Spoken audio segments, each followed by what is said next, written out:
Not every battle is physical. Some are spiritual, and some begin at altars. In the Bible, altars represent places of spiritual exchange. They are points of contact between the spiritual and the physical, places where covenants are established, prayers are offered, and destinies are influenced. God commanded righteous altars to be built for worship, sacrifice, and remembrance. But Scripture also reveals the existence of evil altars, altars raised in rebellion, idolatry, and opposition to God's purposes. Understanding this truth is not meant to create fear, but discernment. What is an evil altar? An evil altar, in biblical terms, represents any spiritual structure, physical or non-physical, that is used to oppose God's will, manipulate lives, or sustain ungodly covenants.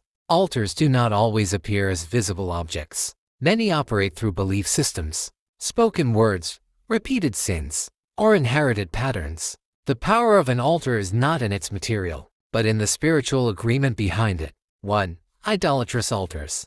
Idolatrous altars are dedicated to false gods, images, or anything placed above the authority of the one true God. In Scripture, God repeatedly commanded Israel to tear down idolatrous altars because they distorted worship and redirected trust away from Him. Today, idolatry may not look like statues, it may look like obsession, dependency, or misplaced devotion that controls the heart. Anything that replaces God as your source becomes an altar. 2.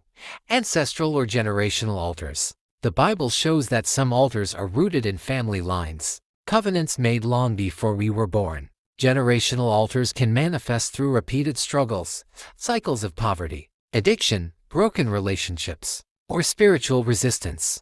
This does not mean people are cursed without hope. Through Christ, generational strongholds can be broken, but awareness comes before freedom. 3.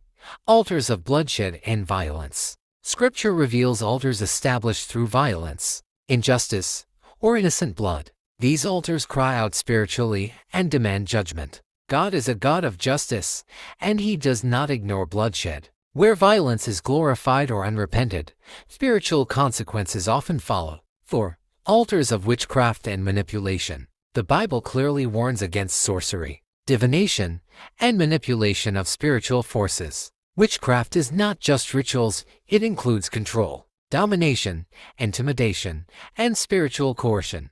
Whenever power is sought outside of God's authority, an ungodly altar is at work. 5. Personal altars built through sin. Some altars are built quietly through repeated disobedience, bitterness, unforgiveness, or hidden compromise.